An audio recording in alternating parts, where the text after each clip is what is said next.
கண்கட்ட பிறகு சூரிய நமஸ்காரம் எதுக்குப்பா செய்கிற அப்படின்னு சொல்லி கொஞ்சம் பேர் விவரமாக கேட்பாங்க. பட் இப்போ தான் ஐரோப்பிய ஒன்றிய நாடுகளில் சில நாடுகளுக்காவது சொரண சூடு அப்படிங்கிறதெல்லாம் வர தொடங்கியிருக்குங்கிறத பல நாடுகள் முன் வந்து அவங்களுடைய ஸ்டேஜில் அவங்களுடைய பாராளுமன்றத்தில் உலக அரங்கில் முன்னாடி வந்து சொல்ல ஆரம்பிச்சிருக்காங்க.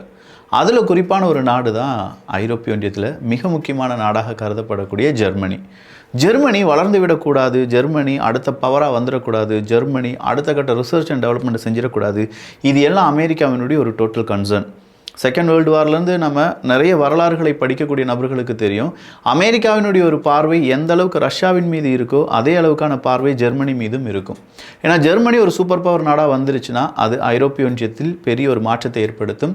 அந்த மாற்றம் அமெரிக்காவை ரொம்ப பெரிய அளவில் பாதிக்கும். அமெரிக்காவினுடைய வல்லரசு பதவிக்கே ஒரு சிக்கல் வரலாம், அடுத்த உலகப்போர் கூட ஆரம்பிக்கலாம். இது எல்லாத்துக்குமே ஜெர்மனிங்கிற ஒரு நாடு காரணம் அப்படிங்கிறது முதல் உலகப்போர், இரண்டாவது உலகப்போர் நமக்கு காண்பித்து கொடுத்து விட்டது. ஸோ ஜெர்மனியை ரொம்ப பெரிய அளவில் மட்டுப்படுத்துவதற்காக வரவழைக்கப்பட்ட உருவாக்கப்பட்ட நேட்டோ இப்போ பெரிய அளவில் அங்கே ஸ்ட்ரகிள் பண்ணிகிட்ருக்கு. நேட்டோ இருக்குமா இல்லையா, நேட்டோ நாடுகளை சோதிக்கக்கூடிய அமெரிக்காவினுடைய அதிபர் டொனால்டு ட்ரம்ப் அப்படின்னு சொல்லி ஏகப்பட்ட வார்த்தைகளும் விஷயங்களும் செய்திகளும் அமெரிக்கா, நேட்டோ, ஐரோப்பிய ஒன்றியம் இந்த மும்முனை போட்டியாக மாறி நிற்கிறது. இந்த நேரத்தில் ஜெர்மனியுடைய சான்சலர் ஒரு சின்னதாக ஒரு டேட்டாவை கொண்டு முன்னாடி வரார். அந்த டேட்டாவை பார்த்த உடனே ஐரோப்பிய ஒன்றிய நாடுகள் நடுநடுங்குகின்றன. அப்படி என்ன டேட்டா அவர் கொண்டு வந்திருக்காரு? அமெரிக்கா மற்றும் ரஷ்யா, உக்ரைன் இந்த பேச்சுவார்த்தை என்ன நடந்திருக்கு, இப்போதைக்கு ரஷ்யாவினுடைய பிளான் என்ன அப்படிங்கிறது எல்லாத்தையுமே இந்த ஒரு பதிவு வழியாக பார்க்க போகிறோம். எல்லாத்தையும் பார்த்துடலாமா?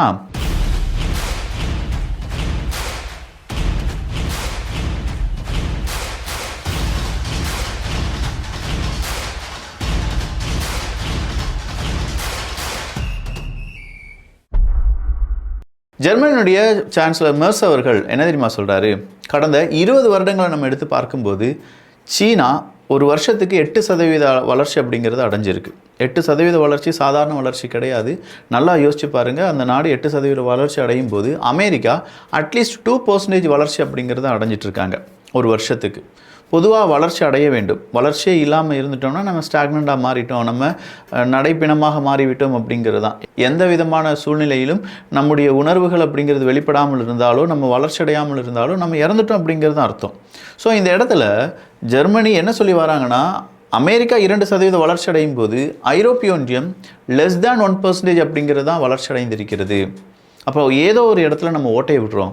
நாமும் என்ன செய்ய வேண்டும் என்றால் நம்முடைய எக்கனாமியாக இருக்கட்டும், அடுத்த கட்ட வளர்ச்சியாக இருக்கட்டும், இதை டிஃபைன் பண்ணி நம்முடைய ப்ராஜெக்ட் எல்லாத்தையுமே இனிஷியேட் பண்ணணும். We must close this gap அப்படின்னு சொல்லி இன்றைக்கி மெர்ஸ் அவர்கள் பேசியிருப்பது ஐரோப்பிய ஒன்றிய நாடுகளிடையே ஒரு பதட்டத்தை ஏற்படுத்தியிருக்கு. அப்போது ஒவ்வொரு வருஷமும் 1% கூட வளர்ச்சி அடையாத ஐரோப்பிய ஒன்றியம் எப்படி உலக வல்லரசாக மாறும், எப்படி பிற நாடுகளை கட்டுப்படுத்தும், எப்படி அடுத்த கட்ட நடவடிக்கையில் ஈடுபடுவாங்க, எப்படி பிற நாடுகள் ஐரோப்பிய ஒன்றிய நாடுகளுடைய பேச்சுக்களை கேட்கும், எல்லாமே எப்படி எப்படி எப்படி அப்படிங்கிறது மட்டும்தானே இருக்குது.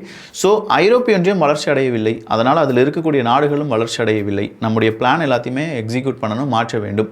மெர்ஸ் அவர்களுடைய இந்த கோரிக்கை சீக்கிரமாக அங்கே ஏற்றுக்கொள்ளப்படும் அப்படின்னு சொல்கிறாங்க. ஒருவேளை ஏற்றுக்கொள்ளப்பட்டால் என்ன நடக்கும் அப்படிங்கிற அடுத்த கேள்வி. என்ன நடக்க போகுது? அமெரிக்கா விட்டு ஐரோப்பிய ஒன்றியம் கொஞ்சம் தள்ளி நிற்கப் போகிறது. ஏன்னா ஐரோப்பிய ஒன்றியம் வளர்ந்து விடக்கூடாது அப்படிங்கிறதுல கண்ணும் கருத்துமாக இருக்கக்கூடிய ஒரு நாடு அமெரிக்காவும் தான். அப்போ அமெரிக்காவை தாண்டி ஐரோப்பிய ஒன்றியத்தில் ஒரு வளர்ச்சி அப்படிங்கிறத அமெரிக்காவால் அக்செப்ட் கூட பண்ண முடியாது. அடுத்து வந்திருக்கக்கூடிய செய்தி என்ன அப்படின்னு பார்த்தீங்கன்னா, general staff of national guard troops அப்படிங்கிறது தான். இந்த general staff of national guard troops அப்படின்னு சொல்லக்கூடிய இந்த விஷயத்தில் முக்கியமான முடிவுகளை எடுத்து விட்டார் புட்டின் அவர்கள். குறிப்பாக அதில் இருக்கக்கூடிய ரெகுலேஷன்ஸ், யாரை அடுத்தா ரெக்ரூட் பண்ணலாம், இது எந்த மாதிரியான நிகழ்வுகளுக்கு இவங்களை அனுப்பலாம் அப்படிங்கிற கம்ப்ளீட் விவரங்களுக்கும் இப்போது அனுமதியை கொடுத்திருக்கிறார் புட்டின் அவர்கள். புட்டின் அவர்கள் இதற்கான அனுமதி மட்டும் கிடையாது, அடுத்ததாக ரஷ்யாவினுடைய இராணுவத்தில் எந்தெந்த நாட்டு படையை சேர்க்கலாம், எந்த நாடுகளை சார்ந்தவங்க இருக்காங்க அப்படிங்கிறதும், அங்கே இருக்கக்கூடிய மக்களுக்கு இந்த இராணுவம் சம்பந்தமான வேலைகள், வேலை வாய்ப்பை உறுதி செய்யக்கூடிய குடும்பங்கள் அப்படின்னு சொல்லி பலவிதமான உதவிகளையும் அதே நேரத்தில் இராணுவத்தில் ஆள் சேர்க்கக்கூடிய வேலையும் கரெக்டாக செஞ்சுட்டு இருக்காங்க அப்படிங்கிற தகவல் வெளியாகி இருக்கிறது. அமெரிக்கா உக்ரைனுக்கு உடனடியாக நம்ம உதவி செய்யணும்பா, அதுக்காக நம்ம புது ஒரு அமைப்பை ஏற்படுத்த போகிறோம் அப்படின்னு சொன்னாங்க. அந்த அமைப்பினுடைய பெயர் என்ன அப்படின்னு பார்த்தீங்கன்னா PURL அப்படிங்கிறது தான், ப்ரையாரிட்டிசைடு உக்ரைன் ரெக்ரூட்மெண்ட் லிஸ்ட் அப்படிங்கிறது. ஸோ உக்ரைனுடைய ரிக்குவயர்மெண்ட் என்ன, அந்த ரிக்குவயர்மெண்ட்டுக்கு தேவையான ப்ரையாரிட்டி என்ன அப்படிங்கிறத டிஃபைன் பண்ணி அந்த ப்ரையாரிட்டியின் அடிப்படையில் உக்ரைனுக்கு தேவையான உதவிகளை செய்து கொடுப்பது என்பது தான் இந்த PURL அப்படிங்கிற இந்த அமைப்பு.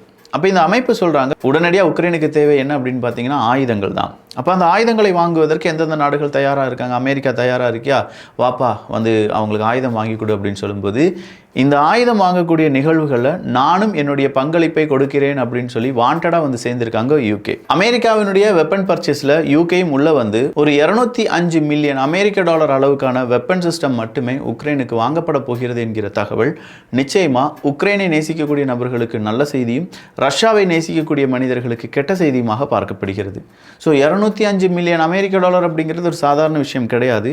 அதை உக்ரைனுக்கு கொடுக்கக்கூடிய நாடுகளில் யூகேயும் இருக்காங்க. அப்படிங்கிறது உக்ரைனுடைய போர் தொடர்ச்சியாக நடைபெற வேண்டும், அங்கே பேச்சுவார்த்தை அப்படிங்கிறது நடந்துவிடவே கூடாது அப்படிங்கிறதுல பல நாடுகள் அவங்களுடைய மறைமுக காய் நகர்த்தலை நடத்தி கொண்டிருக்கிறார்கள் அப்படிங்கிறதுக்கு பெரிய ஒரு ஆதாரமாக மாறி இருக்கு. நாட்டோவினுடைய சீஃப் என்ன தெரியுமா சொல்லியிருக்காங்க? பேச்சுவார்த்தை நடக்குது ரஷ்யா, உக்ரைன், அமெரிக்கா, அப்போ இந்த பேச்சுவார்த்தை வழியாக யுத்தம் நின்றுருமா அப்படின்னு கேட்டால் நாட்டோவினுடைய சீஃப் அமெரிக்க அதிபரிடம் நாங்கள் உக்ரைனை பற்றி, உக்ரைனில் என்ன நடக்கிறது அப்படிங்கிறத பற்றி எல்லாமே அமெரிக்காட்ட என்னென்ன சொல்லணும்னு நினச்சோமோ அதெல்லாம் சொல்லிட்டோம், இதுக்கு மேலே முடிவெடுக்க வேண்டியது அமெரிக்கா மட்டும்தான், இதில் நாட்டோவினுடைய முடிவு அப்படிங்கிறது எதுவுமே இல்லைன்னு சொல்லிட்டாங்க.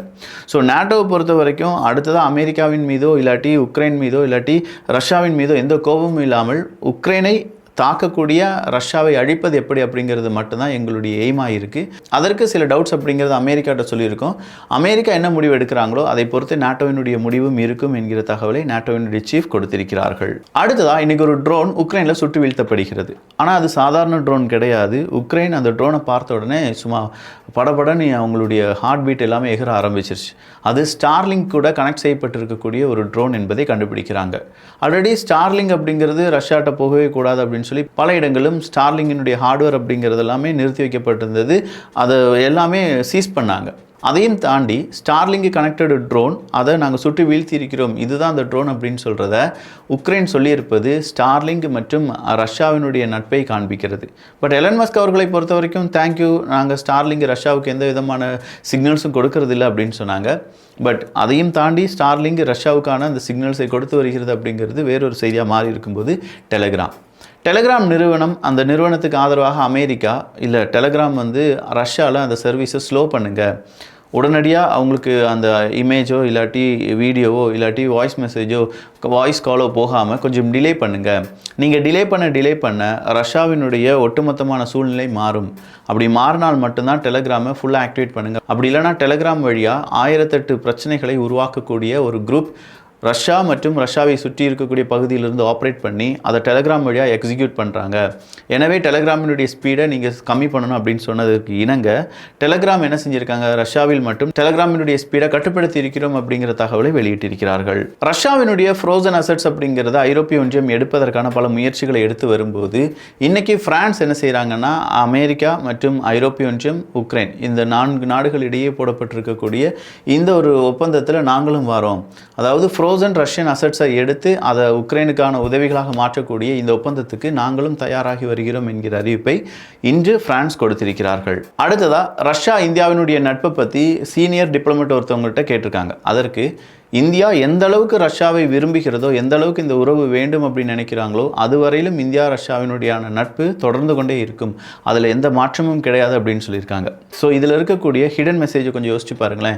இந்தியா எவ்வளோ நாளைக்கு ரஷ்யா வேண்டும், ரஷ்யாவினுடைய ஒட்டுமொத்தமான ஆயில் வேண்டும், அதுவரையிலும் இந்தியாவுக்கு ஆதரவாக ரஷ்யாவினுடைய அரசாங்கம் இருக்கும் அப்படின்னு சொல்கிறாங்க. ஒருவேளை இந்தியா ரஷ்யாவுக்கு எதிராக திரும்பிட்டாங்க, இல்லை இந்த உறவு போதும் அப்படின்னு சொல்லி இந்தியா நினைச்சிட்டாங்கன்னா அத்துடன் அது முடித்து வைக்கப்படும் என்கிற தகவலையும் இப்போது ரஷ்யாவினுடைய சீனியர் டிப்ளமேட் கூறியிருக்கிறார். ஸோ ரஷ்யா மற்றும் இந்தியாவினுடைய உறவில் விரிசலை ஏற்படுத்த வேண்டும் அப்படின்னு சொல்லி அமெரிக்கா பல நேரங்களில் முயற்சி பண்ணாங்க. இப்போ அந்த முயற்சிக்கு கைமேல பலன் கிடைப்பதற்கான வாய்ப்புகள் நெருங்கி வருகிறது.